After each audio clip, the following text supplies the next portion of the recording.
وقت کے ساتھ ساتھ انڈیا کے ڈیوائیڈ ہونے اور پاکستان بننے کی پاسبلٹی بڑھتی گئی۔ اس سے مسلمانوں کو جہاں نئی زندگی کی امید تھی، وہاں ایک ڈر اور پریشانی بھی، جو کہ مسلمانوں کے علاوہ باقی ہندوستانیوں کو بھی تھی۔ جو گرما گرمی صرف انڈین پولیٹیکل لیڈرز کے بیچ میں چل رہی تھی، اب وہ عام ہندوستانیوں تک پہنچنا شروع ہو گئی تھی، جس کو انڈیا کے صوبے پنجاب میں سب سے زیادہ عروج پہ دیکھا جا سکتا تھا۔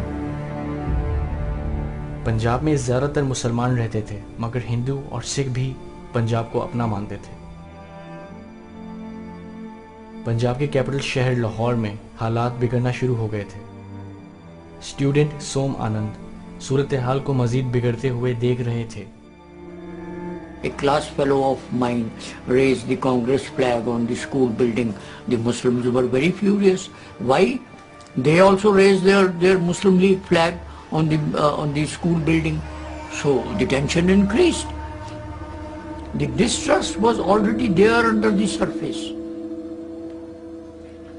It was there for centuries, but now it came above the surface.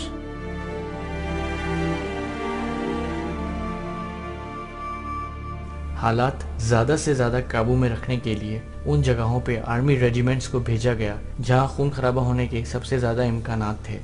جان مورس اور ان کی ریجیمنٹ کو لاہور میں بھیجا گیا۔ We arrived in Lahore around about the 23rd of April. We already knew that there were rumblings going on from intelligence that had been passed to us, and we were briefed on that.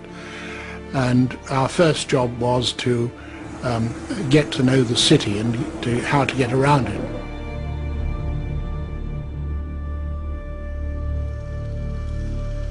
We had orders that we were to stay armed, and you'd have to go to a dance or have dinner out somewhere with a 845 revolver strapped on, because there was already talk about people having reprisals.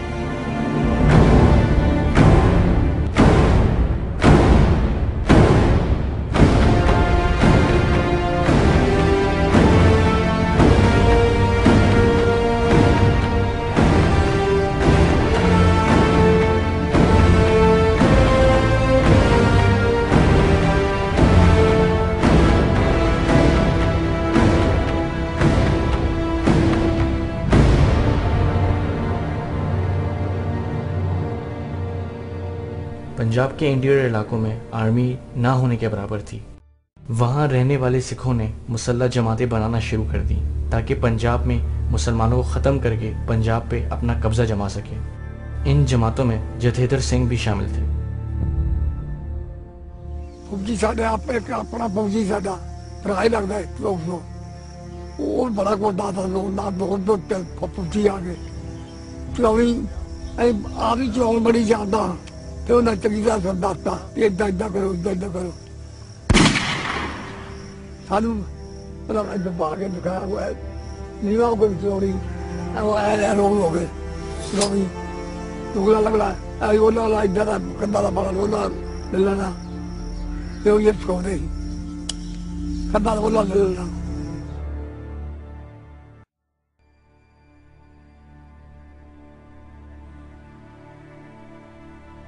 Congress نے قائد اعظم کو United India کا پہلا وزیر اعظم بنانے کی offer کی۔ یہ کانگریس کی آخری ناکام کوشش تھی قائد اعظم کو روکنے کے لیے۔ پورے انڈیا میں خون خرابہ بڑھنے کے امکانات بڑھ گئے اور انڈین لیڈرز کا جلد سے جلد فیصلہ کرنا انتہائی ضروری ہو گیا۔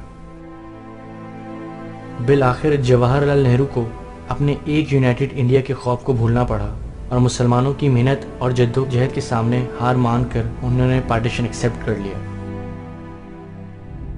3 جون 1947 کی رات کو ماؤنٹ بیٹن، قائد اعظم محمد علی جناح اور جواہر لال نہرو نے ریڈیو پہ اعلان کیا کہ انڈیا کو ڈیوائیڈ کر کے پاکستان بنایا جائے گا۔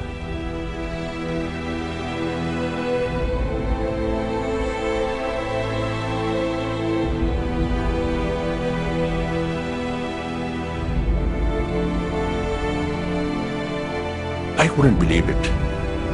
I couldn't believe it. It was like a dream come true, you know.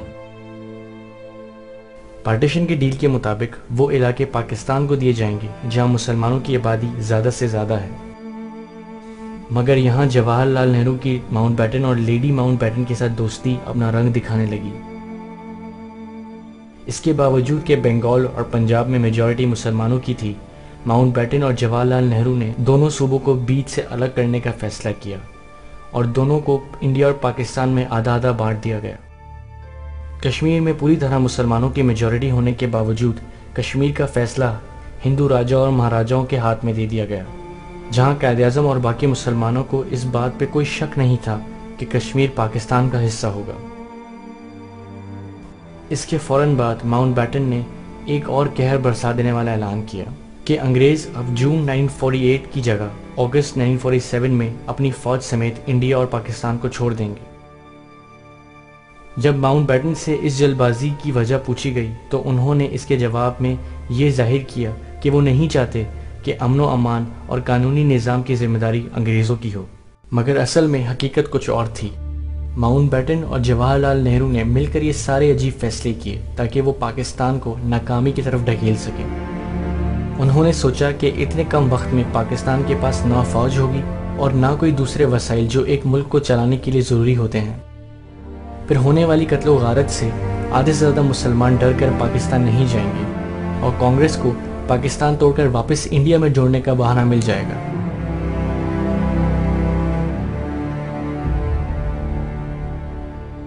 Partition میں اب صرف 3 مہینے رہ گئے تھے اور اس معاملے کا سب سے پیچیدہ فیصلہ ابھی ہونا باقی تھا۔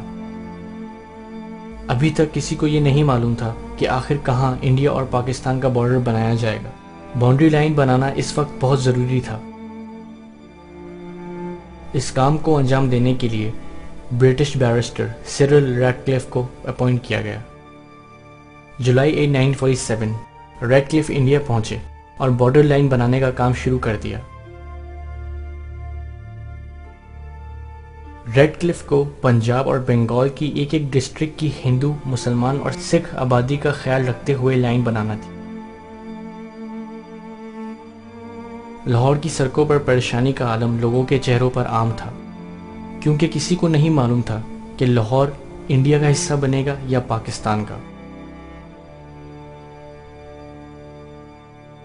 یا مولا جی دونوں کرنا ہی لاہور سان پاکستان جی لیا اسی اتنے ہی رہیے، اسی گھروں باہر نہ نکلیے، ساریا قبر بھی اتنے نکل گئی، اسی مران گے اتنے، گھروں باہر ہی نکلے، نہ کتنے گئے نے نہ کتنے آئے نے۔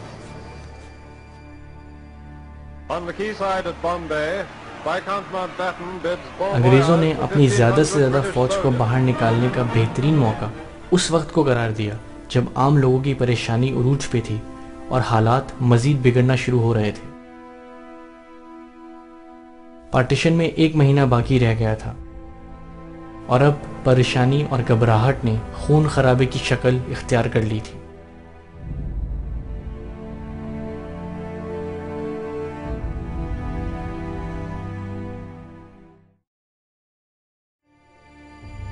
حالات بگڑتے جا رہے تھے اور انگریزوں کی موجودگی کم سے کم ہوتی جا رہی تھی۔